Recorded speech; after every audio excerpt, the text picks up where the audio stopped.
Sir నమస్తే అండి. మీ పేరు? నా పేరు సురేష్ బాబు అండి.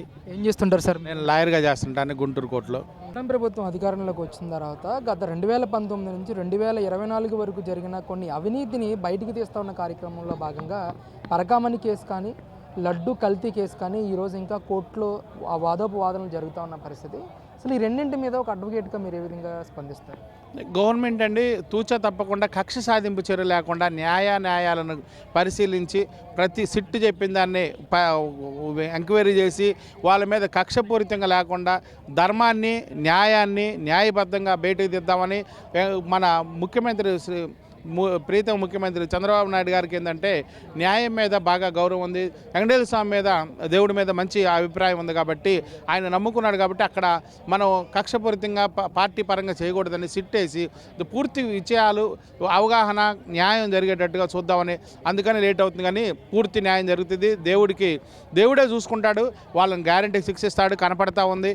మర్డర్ చేసి మేము ఆత్మహత్య చేసుకున్నాడని ఒక అనుమానితుడు చెప్పడం అనేది అనుమానాస్పదంగా ఉందండి. అతనికి సంబంధం లేదు, అతను ప్రభుత్వం కాదు, అతను గవర్నమెంట్ కాదు, అతని మీద ఎవరు ఆరోపణ చేయలేదు. స్టార్టింగ్లో అతనే బయటకు వచ్చి ఇతను చనిపోయాడని చెప్పాల్సిన అవసరం ఏంటి? అతను గవర్నమెంటా? అతను ఉన్న ప్రజాప్రతినిధి అక్కడ కాదు కదా. ప్రజాప్రతినిధి ఉన్నాడు, గవర్నమెంట్ ఉంది, పోలీసు ఉన్నారు, దానికి సంబంధించిన వ్యవస్థలు ఉండి వాళ్ళు తెలియజేస్తారు. డాక్టర్లు చెప్పాలి. నువ్వెవరు చూడకుండానే ఇట్లా ఆత్మహత్య చేసుకున్నాను ఎలా చెబుతావు? తెల్లారి అతని మీద ఎంక్వైరీ ఉంది, అతను ఎంక్వైరీకి అటెండ్ అయ్యేటప్పుడు నీ మీద అభియోగం ఉంది. అభియోగం ఉందంటే దొంగని అరిచినట్టు కనపడుతుంది, కానీ ఇది నిజం కాదని మనకు అర్థమవుతా ఉంది. ఖచ్చితంగా ఎప్రూవర్గా మారిన ఎస్వీఓ ఈ సతీష్ అనే వ్యక్తి పరకామణి కేసుకు సంబంధించి నిజంగా ఆత్మహత్య చేసుకున్నాడా, లేదంటే నిజంగా ఇది హత్యగా భావించే సూచనలు కనిపిస్తున్నాయి అంటారు? క్లియర్ కట్గా చెబుతుందండి. మన ఫోరెన్సిక్ నిపుణులు కానీ, గవర్నమెంట్ కానీ, మన నిఘా వ్యవస్థలు కానీ, మన యొక్క దీని కానీ మొత్తం క్లారిటీగా రావాలి. ఛార్జ్షీట్ అది ఇంకా నడుస్తూ ఉంది.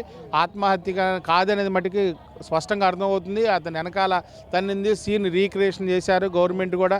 కాబట్టి ఇది చంపి తీసుకొచ్చి అక్కడ వేశారని మనకు అర్థమవుతుంది. ఆ అర్ధరేత్రి అతను కనపెడుతున్నాడు. అతను ఆత్మహత్య చేసుకునే అంత పిరికి పంద కాదు. ఈ చంపిన వాళ్ళే పిరికి పందలండి. చట్టానికి భయపడి నేరం చేసి తప్పు చేసినోడు పిరికి పంద ఏం చేస్తుంటాడంటే భయపడేవాడు ఎదుటి భయపెట్టుకుంటా భయపడతా ఉంటాడు. వాడు ఎప్పుడు భయపడతా పక్క నుండి భయపడతాడే కానీ వాడు ప్రశాంతంగా బతకలేడండి. ప్రశాంతంగా న్యాయంగా ఉన్నట్టు ఎందుకు చంపాలి అసలు? కాబట్టి దీన్ని తీవ్రంగా ఖండిస్తున్నామండి. సార్, ముఖ్యంగా జగన్మోహన్ రెడ్డి గారు మొన్న తన అక్రమ ఆస్తుల కేసుకు సంబంధించి నాంపల్లి హైకోర్టుకు హాజరవుతున్న తరుణంలో పెద్ద ఎత్తున జన సమీకరణ చేయటం కానీ, అతన్ని చూడడానికి పెద్ద ఎత్తున కార్యకర్తలు తరలి వెళ్ళటం కానీ, అసలు కోర్టుకు వెళ్ళినప్పుడు ఇలాగా సమ్వాట్ ఫ్లెక్సీలు రప్ప నరుగుతామని, లేకపోతే 2029లో జగన్మోహన్ రెడ్డి గెలుస్తాడని ఫ్లెక్సీలు పెట్టుకుని కోర్టు ఆవరణ చుట్టూ పెద్ద ఎత్తున నినాదాలు చేయడం అనేది ఎలా చూడొచ్చు అంటారు సార్? అసలు అడ్వకేట్కి ఎంతవరకు సమర్థించవచ్చు దీన్ని? పూర్తిగా ఖండిస్తున్నాండి. మీరు చెప్పిన దాంట్లో రాంగ్ ఉందండి. వాళ్ళు కార్యకర్తలు కాదండి, వాళ్ళు డబ్బులు ఇచ్చి తెచ్చుకున్నారండి. వాళ్ళు ఎంత ఫండింగ్ ఇచ్చారు, ఎవరు ఇచ్చారనేది కూడా క్లియర్గా తెలుసు.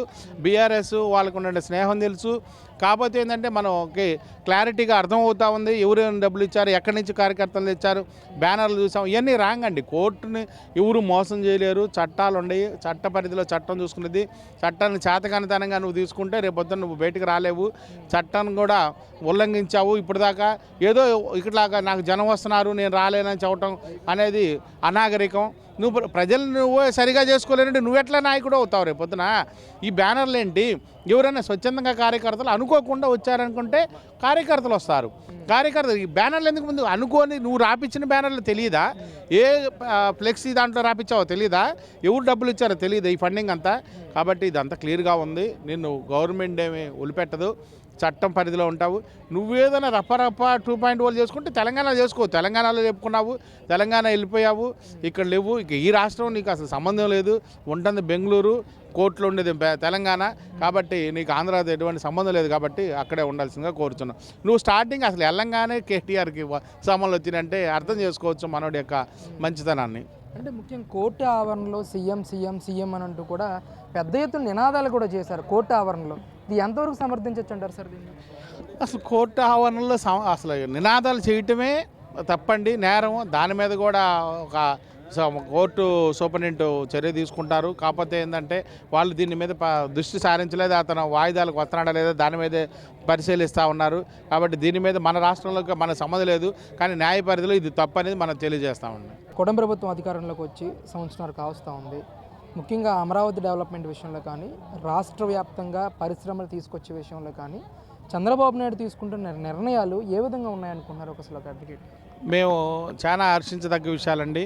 మా పరంగా చూసుకున్నా కూడా, అభివృద్ధి పరంగా చూసినా కూడా చంద్రబాబు గారు డెవలప్మెంట్ మెయిన్ చూస్తారండి. ఈసారి సంక్షేమం కూడా డెవలప్మెంట్తో పాటు చూస్తున్నారు. మొన్న జరిగిన ఎంఓఏలో గూగుల్ టేక్ ఓవర్ తీసుకురావడం అనేది ప్రపంచంలో ఇదే రెండో రాష్ట్రం దేశంగా కనపడుతుంది. అమెరికా తర్వాత గూగుల్ వాళ్ళు ఎక్కడ పెట్టలేదు. ఇక్కడ 1,00,000 కోట్ల పైన మనకి ఎంఓఏ చేసుకున్నారంటే చాలా డెవలప్మెంట్కి మూల కారణం అవుతుంది. దాని తర్వాత టాటా కంపెనీ అని, తర్వాత ఈ రిలయన్స్ అని చాలా కంపెనీలు చేసుకుంటే, ముందు పవర్ స్టేషన్ ఉంటే తర్వాత కరెంట్ ఉపయోగించి అన్ని కంపెనీలకు ఉపయోగపడతాయి. కాబట్టి గూగుల్ రావడం అనేది చాలా డెవలప్మెంట్. గూగుల్తో పాటు అనేక అనుబంధ సంస్థలు, అనుబంధ సోలార్ ప్రాజెక్టులు, అమరావతిలో బ్యాంకింగ్ సెక్టరు చూస్తుండగా ఇప్పుడిప్పుడే ఓపెన్ అయిపోతుంది. బ్యాంకింగ్ సెక్టర్ ఇలాగా భారతదేశానికి ఆర్థిక వ్యవస్థకి బ్యాంకింగ్ సెక్టర్ చాలా ఉపయోగపడుతుంది. బ్యాంకింగ్ ఈరోజు శంకుస్థాపన జరుగుతుంది అంటే ఇది ఆషామాషి కాదు, మామూలుగా అల్లాటప్పగా కేంద్ర మంత్రి నిర్మలా సీతారామన్ గారే ఓపెన్ చేస్తున్నారు. కాబట్టి అవి భూమి కూడా కేటాయించారు. కాబట్టి ఇది త్వరితగతిన పూర్తి అయిపోయి డెవలప్మెంట్కి మూల స్తంభం అవుతుందని నేను కోరుతున్నాను.